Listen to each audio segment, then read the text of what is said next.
setelah berolahraga itu ada yang namanya golden window. 30 Okay. sampai 60 menit setelah berolahraga itu disebut golden window. Gimana tuh?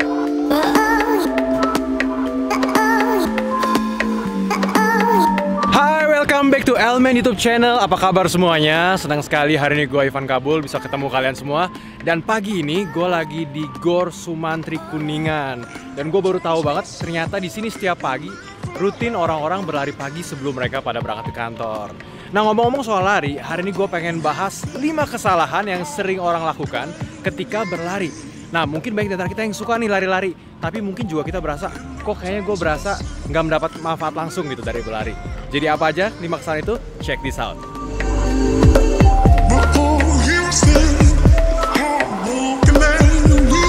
Nah bro, untuk menjawab penasaran kita seputar dunia perlarian, sekarang gue udah bersama Bro Andrianto.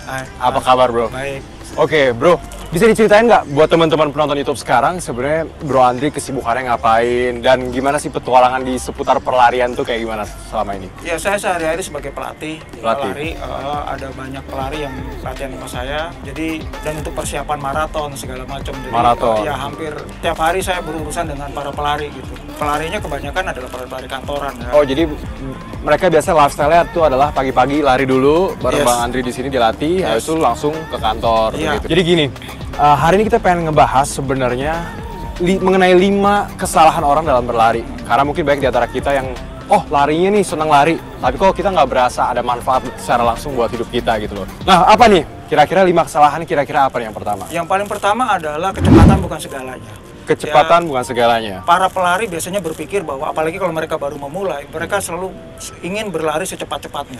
Itu keliru. Bahwa yang paling penting dibangun adalah daya tahannya, endurance-nya. Oke, endurance. Kalau daya tahannya membaik, endurance-nya membaik, maka kecepatannya juga akan membaik. Jadi justru endurance dulu dan pasti kecepatan akan mengikuti ya belakangnya ya. Betul. Jadi kalau dalam running science itu ada prinsip endurance first, speed follow. Jadi seperti itu. Gitu. Sekarang biasanya orang kan, gue mau olahraga lari biar keringetan. Yang dicari tuh keringetannya aja dulu. Gimana keringetannya ya biasanya orang serba cepet aja. Ternyata itu salah ya? Iya, salah. Ternyata yang harus kita latih itu adalah endurance kita dulu dan speed follow. Dari Bro Andi kira-kira treatment latihannya gimana nih supaya kita bisa meningkatkan endurance kita? Jadi berlarilah rutin, seminggu 3-4 kali. Nggak perlu jauh-jauh, nggak perlu terlalu lama-lama. Misalnya kita bisa mulai kalau buat para pemula gitu ya, dia bisa memulai misalnya setiap lari 30 menit. Oke. 30 sampai 60 menit. Misalnya nanti dia akan meningkat dari 30 menit menjadi 40 menit. Meningkat ya. Tapi semuanya dilakukan secara bertahap. Jangan berlari maunya selalu langsung jauh, selalu langsung lama, selalu langsung cepat gitu. Jadi mulai dengan yang kondisi terkini dari kita, kondisi kita sekarang bagaimana. Jadi mulailah dengan jogging, gitu ya, jogging. Ya, kalau dalam running science itu disebut easy run atau jogging. Oke, easy run ya biasanya. Easy run. Oke.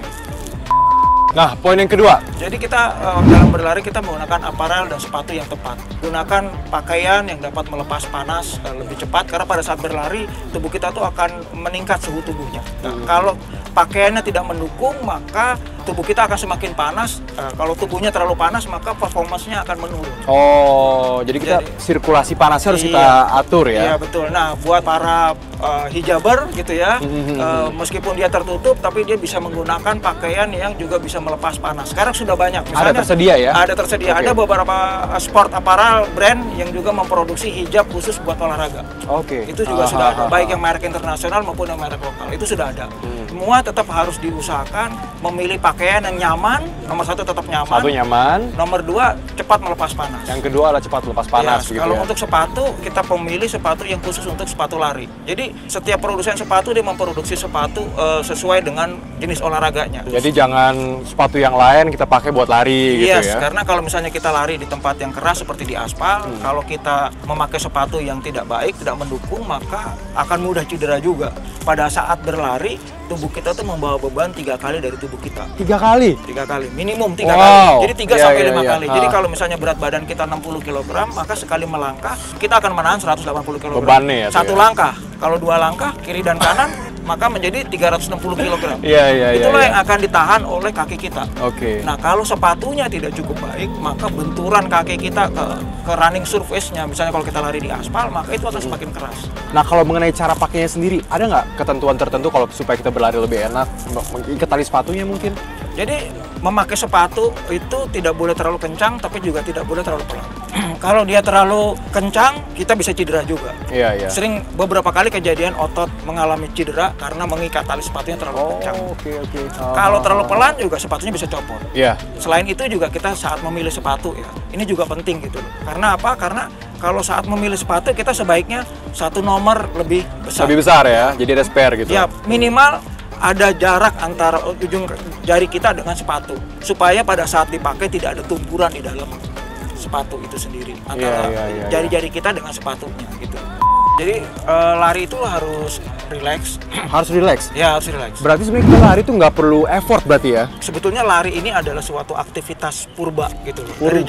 Dari zaman dulu orang sudah berlari gitu. Iya. Dari zaman prasejarah orang sudah berlari. Manusia-manusia di gua tuh dari dulu udah berlari. Emang naturalnya lari ya? Natural lari. Iya. Karena memang tubuh manusia itu didesain untuk bergerak. Oke. Yang paling penting rileks. Rileks dalam pengertian kalau kita sekarang bicara tentang running, apalagi running performance. Pada saat rileks itu adalah tubuh kita semuanya harus rileks, Mas.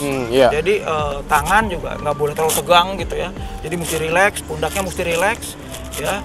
Terus juga kemudian wajahnya juga mesti rileks, jangan tegang-tegang gitu ya. Jadi wajah rileks ya. Ini rileks. Oke. Semuanya harus buat rileks. Supaya apa? Supaya pada saat berlari kita tidak tegang masalnya otot-otot tubuhnya sehingga kita semakin bisa memiliki daya tahan pada saat berlari. Oh, pengaruhnya ke daya tahan ya? Betul. Kalau kita terlalu tegang dalam berlari, maka otomatis tubuh kita akan semakin cepat letih. Nah, itu untuk supaya benar-benar jadi rileks ya. Biasanya gimana nih? Apa stretching dulu di awalnya? Terus apa kita sambil dengerin musik misalkan kalau lari? Gimana, Bro? Pokoknya kita lari itu adalah sebuah aktivitas senang-senang. Kita mesti sadari. Ini harus digarisbawahi dulu ya. Ya. Lari aktivitas senang-senang. Jadi tidak ada kewajiban apapun yang mewajibkan kita untuk berlari. Ya. Maka berlarilah dengan riang gembira. Itu dulu. Manakala olahraga sudah tidak ada unsur fun-nya, maka itu sudah keliru kalau buat kita. Karena kita semua rekreasional. Kesalahan yang sering juga dilakukan oleh para pelari adalah mereka berlari setiap hari. Gitu. Memang sih lari ini kan pada saat setelah berlari tubuh kita akan memproduksi yang disebut hormon endorfin. Oh iya. Hormon kesenangan gitu ya. Jadi makanya kenapa setelah berlari tubuh kita akan merasa nyaman, lebih senang, fresh, lebih nyaman, happy segala macam.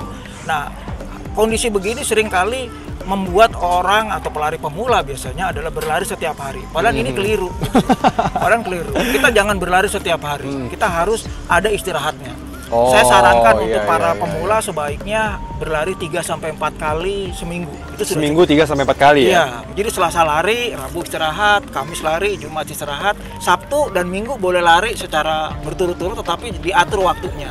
Misalnya Sabtunya 30 menit, nanti Minggunya 60 menit. Oh iya, jangan diforsir juga. Jangan diforsir, pokoknya lakukan olahraga senyaman mungkin dan sesenang mungkin. Yang terakhir nih, kita kan kalau lari tuh capek. Biasanya udah ngos-ngosan, terus biasanya kalau lari kita ngelihat ih makanan tuh enak tuh, kita udah bawaannya udah makan itu aja deh biar kenyang gitu, kayak balas dendam. Sebenarnya dari Bro Andri sendiri boleh nggak sih kita begitu? Kan ceritanya kita udah lost energy banyak nih, ceritanya mau masukin lagi lah gitu. Gimana dari Bro Andri? Jadi begini, pada saat setelah berolahraga itu ada namanya golden window. 30 sampai 60 menit setelah berolahraga itu disebut golden window. Di mana tubuh kita itu adalah pada saat lagi rakus-rakusnya menyerap segala nutrisi yang masuk. Nah, pada saat sudah olahraga maka jangan diberikan nutrisi yang buruk karena itu yang akan diserap oleh tubuh kita. Maka di golden window itu ya? Pada saat setelah berolahraga justru kita harus beri tubuh kita nutrisi yang paling baik.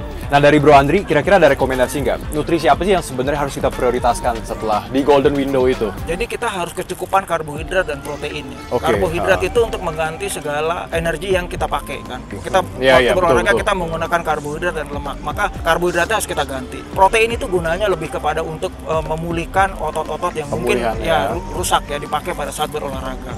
Rusak dalam pengertian baik ya.